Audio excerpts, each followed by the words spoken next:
Pessoal, e para concluir essa etapa EAD da nossa formação, eu queria falar um pouquinho com vocês a respeito de passos de transição. Na verdade, vou dar só uma pequena pincelada e deixar bem claro que isso nós vamos tentar trabalhar, seja nas aulas síncronas ou nas mentorias especializadas para cada região, que depois vão sendo transferidas ali para cada realidade local, que o nosso país é imenso, né?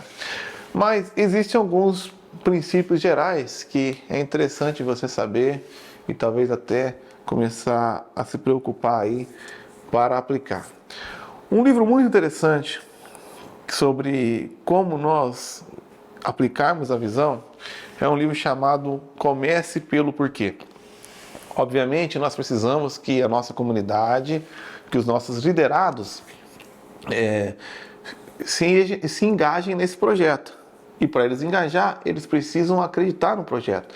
Ninguém vai se engajar num projeto que não entende o porquê. Geralmente, a gente tem como costume apresentar o que a gente está fazendo, ou a gente apresenta como a gente vai fazer, mas a gente devia começar, antes de tudo isso, falando o porquê. Por que que isso deve ser feito?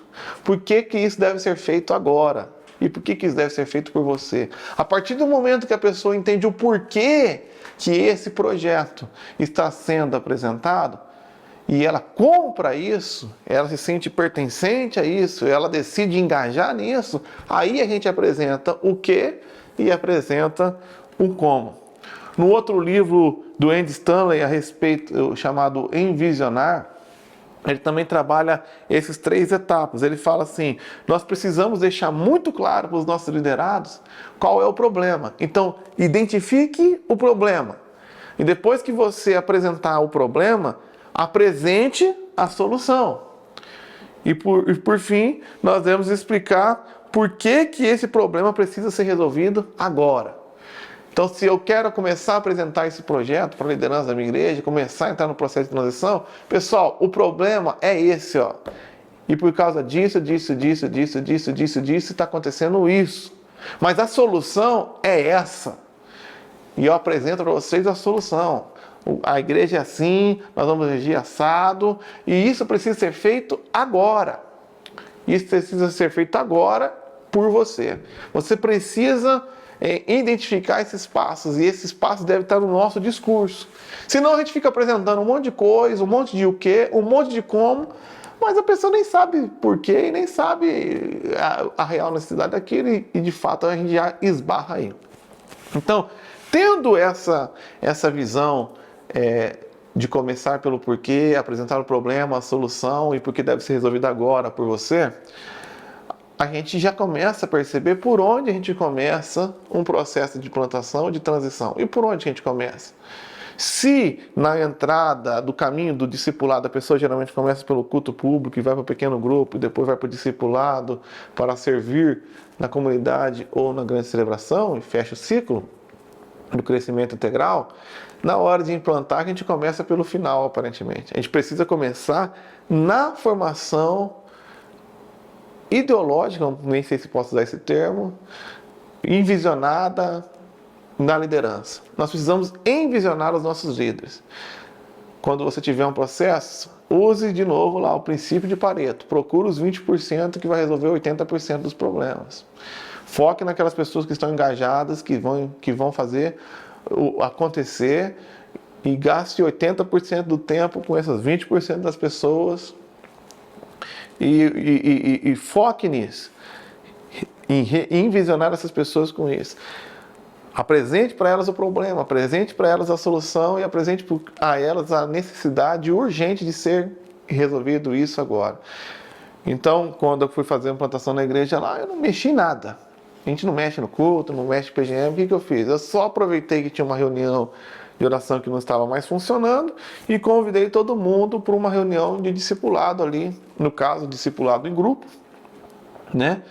para começar a envisionar as pessoas. Olha, temos um problema, a igreja é histórica, mas não alcança ninguém, tem mais anos de vida do que membros, não batiza mais ninguém, esse modelo não está funcionando, faliu aqui e tal, mas a solução é uma igreja que busca o crescimento integral, simples, tal, multiplicadora, assim, mas isso precisa ser feito agora, porque existe uma urgência da parte de Deus, esse é o tempo de Deus para nós, blá, blá, blá, e começa a fazer isso. E aí vai encontrando as pessoas que vão comprando essa briga. Na verdade, eu aprendi com um pastor batista lá de Londrina, pastor Enoque, antes de eu começar a falar com o grupo, fazer uma reunião, como a gente batista gosta de fazer, né? Marcar uma reunião e falar sobre o assunto, eu começo a procurar pessoas individualmente e jogar as ideias assim aleatoriamente nas conversas e ir identificando o feedback, porque a partir do momento que eu comunico uma proposta, então é um caso aleatório, eu pretendo mudar de prédio, procuro algumas pessoas chaves e começo a falar, poxa, o prédio tá pequeno, né? Mas eu até achei um prédio melhor lá, ia ser tão bom se a gente fosse agora lá, porque tinha tanta gente querendo entrar e estacionamento, e jogo e vejo o feedback dessa pessoa. Ali nessas conversas individuais, antes de eu apresentar para o grupo de discipulado, eu começo a identificar possíveis objeções, começo a identificar possíveis falhas na minha comunicação. E aí, quando eu for falar com uma segunda pessoa, eu já estou comunicando melhor a proposta e já estou preparado para possíveis objeções que eu fui preparando. E eu vou montando um movimento... até, entre aspas, subversivo de proposta ali nos bastidores.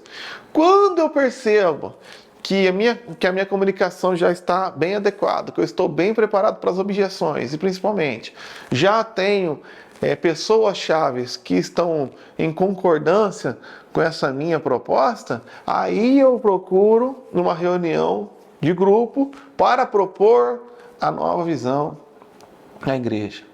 E começo ali a discipular as pessoas nesse projeto de igreja multiplicadora e começo a aplicar os processos de crescimento integral, a igreja simples, e vamos procurando as etapas. E aí que eu vou fazendo isso e compro uma briga e tenho uma equipe, por onde eu começo? Eu vou seguindo na ordem ali dos 5 ministérios. Primeira coisa, eu começo a trabalhar a questão do evangelismo discipulador, a importância de alcançar a cidade.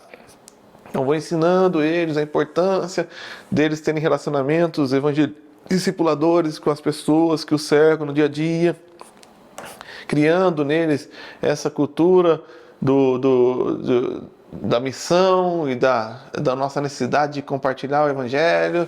E depois que já começa a ter um certo movimento, começa a vir pessoas para a igreja, então aí eu começo a trabalhar, segundo passo, com o culto público. Esse é o segundo passo mais importante.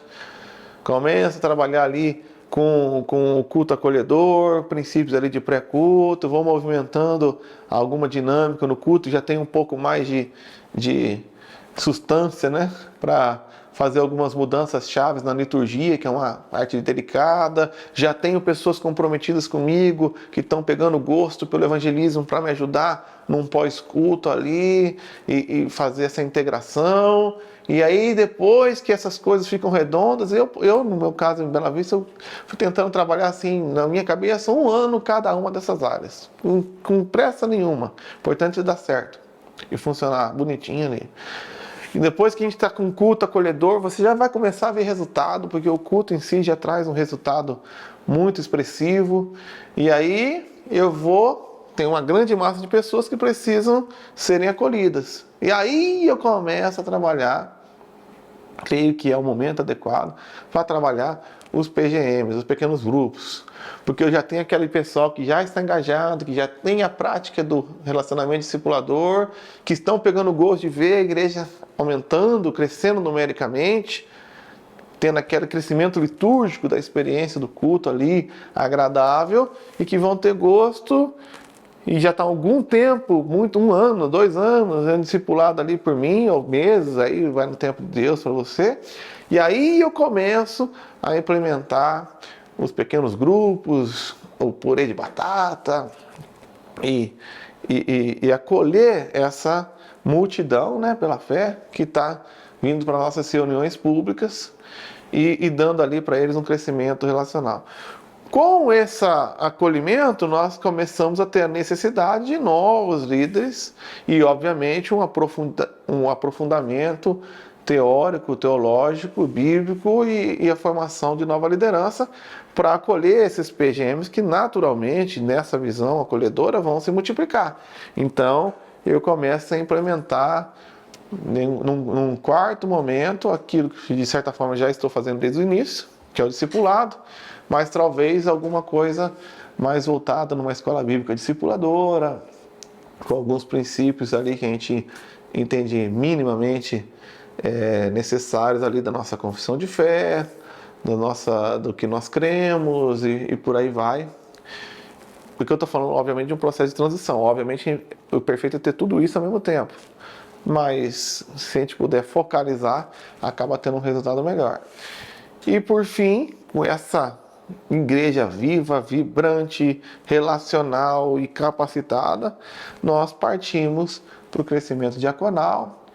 E, obviamente, não tem trabalho para todo mundo dentro da igreja. Procuramos ali profissionais liberais, procuramos, se não tivermos estrutura, projetos de ação social que já estão acontecendo, que precisa do nosso apoio, que precisa de apoio de voluntários ali, e entramos com ações de compaixão e graça com essa igreja já fortalecida, porque geralmente é um projeto oneroso, né? E que precisa de realmente muita estrutura financeira e do voluntariado. Então, esse é um bom processo, é um bom ciclo para você seguir, para começar a transicionar a sua igreja. Não vamos falar isso mais especificamente, caso a caso, através das mentorias, mas é um bom caminho. Uma coisa interessante também, que você pode trabalhar, quando chegar nesse último ciclo, procurar profissionais liberais que talvez não vão querer ser um ministro de louvor, não vão querer ser um líder de célula, mas é um psicólogo que está disposto a atender 2 pessoas gratuitamente na semana, um médico de consultório particular que está disposto a atender uma criança gratuitamente ali. Lá na nossa comunidade a gente chama de projeto Coopera. Então, às vezes até servindo as próprias pessoas mais carentes ali da própria comunidade, e a gente começa a ter um jeito incipiente a princípio de ações de compaixão e graça, criando essa visão diaconal e também dando vazão a talentos e oportunidades naturais que já surgiram na nossa igreja, né?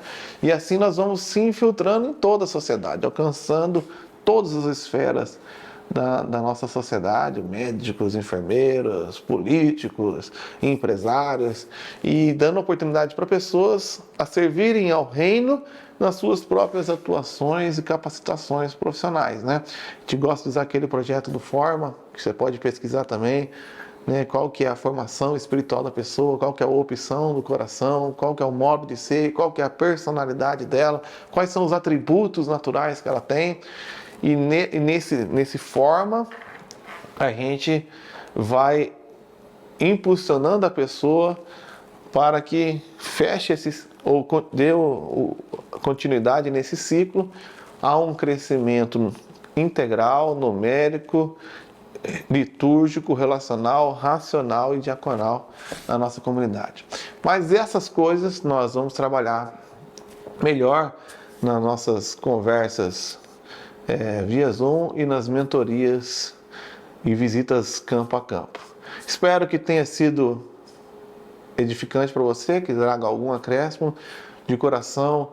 Tenho certeza que esses princípios estão fundamentados na palavra e também são o propósito de Deus para a nossa vida e altamente eficaz, e que possa edificar a sua vida,